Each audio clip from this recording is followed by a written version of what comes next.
my channel. So in this channel हम उन सभी टॉपिक्स को डिस्कस करेंगे बेसिकली जो हर नर्सिंग एग्जाम में डेफिनेटली पूछे जाते हैं. So first video is about suctioning. कोई भी nursing exam is incomplete without this topic. ऐसा हो ही नहीं सकता कि नर्सिंग में कोई एग्जाम हो और उसमें सक्शनिंग में से क्वेश्चंस ना पूछे जाए. सो सक्शनिंग बेसिकली होता क्या है? Suctioning is involving the use of negative pressure. हम नेगेटिव प्रेशर को यूज करेंगे to clear what? To clear the retained secretions in the airway and make it patent. Basically हम क्या कर रहे हैं? हम we are using the negative pressure. जब हमने नेगेटिव प्रेशर को यूज किया है, किस पर्पस के लिए किया है? ताकि जो रिटेन्ड सिक्रीशंस है वो क्या हो जाए? क्लियर आउट हो जाए हमारे एयरवेज. अब हर प्रोसीजर की कुछ इंडिकेशंस होती है. हम सक्शनिंग ऐसे ही नहीं करते. There is some indication. जिन पेशेंट्स में एक आर्टिफिशियल एयरवे एस्टैब्लिश्ड है, जैसे एंडोट्रेकियल ट्यूब, ट्रेकियोस्टोमी ट्यूब, वो पेशेंट सेल्फ सफिशिएंट नहीं होते कि वो उन सिक्रीशंस को खुद एक्सपेल आउट कर पाए.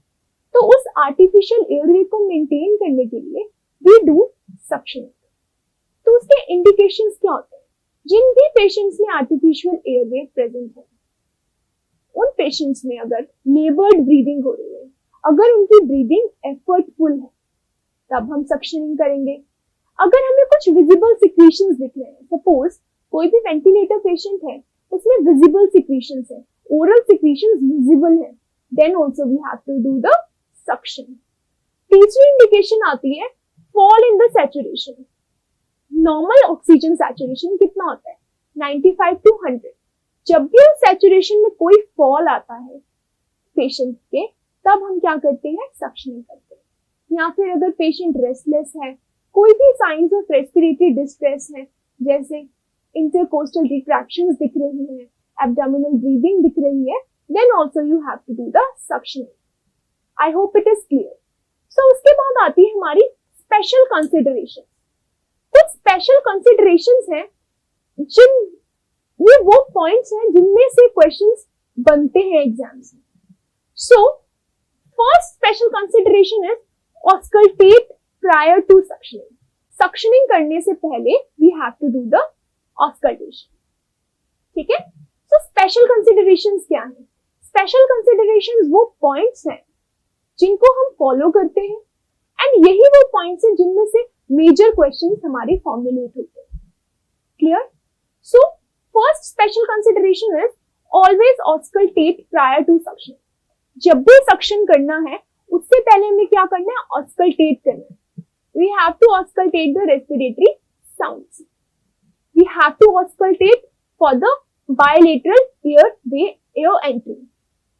Fine. Next special consideration is always hyper oxygenate the patient. जो हाइपर ऑक्सीजनेट द पेशेंट क्या मतलब होता है? सपोज एक पेशेंट वेंटिलेटर पर है, उसका FiO2 50% था. Prior to suctioning, during the suctioning and after the suctioning हम उसका FiO2 कितना रखते हैं? 100% रखते हैं. क्या रेशनल है इसका?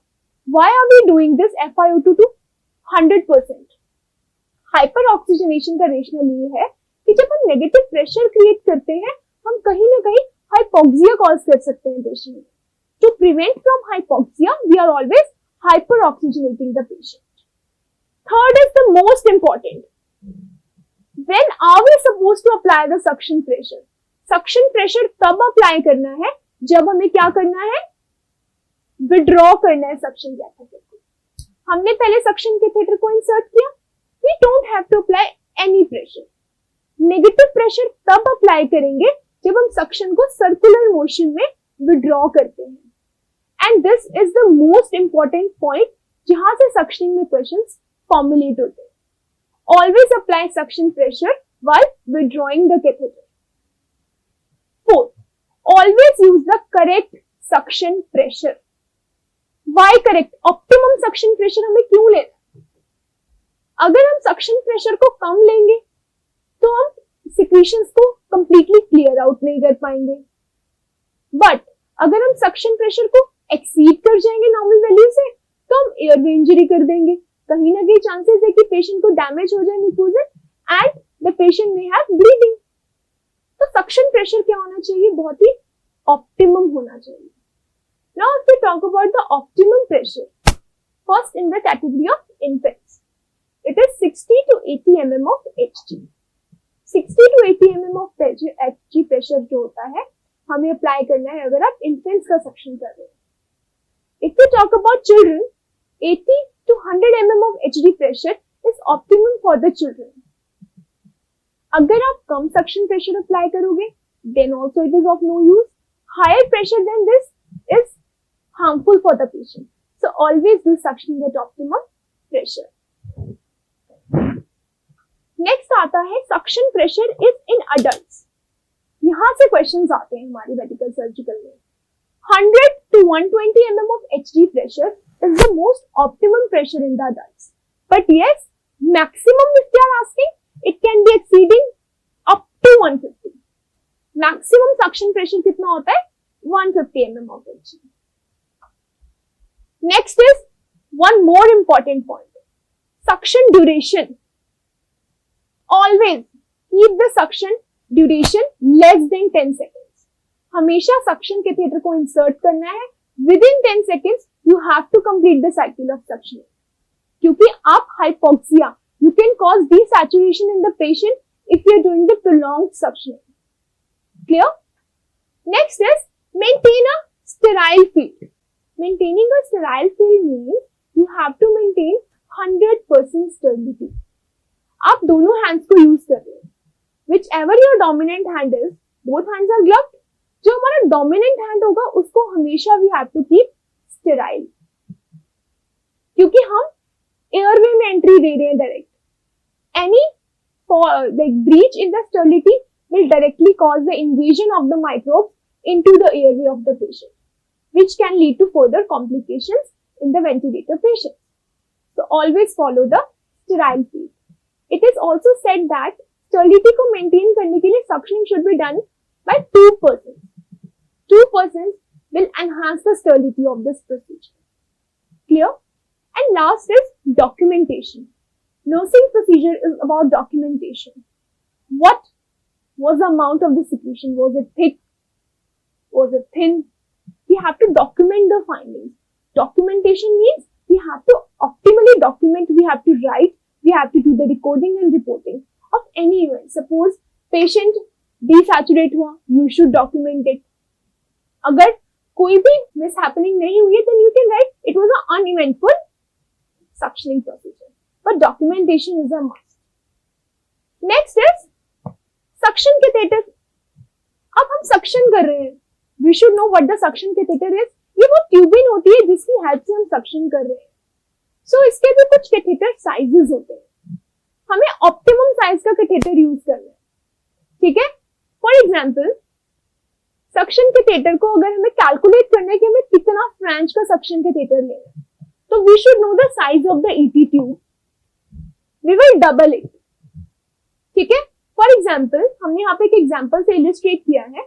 If the ET tube is 8 mm, suction cat use should be 16. या तो आप 16 use करो या एक size smaller use करो. Suppose the answer came out to be 16. ठीक है? Then you have to use the suction catheter either 16 or one size less. In most of the setup, one size less is preferred. Ideal sizes क्या होते हैं?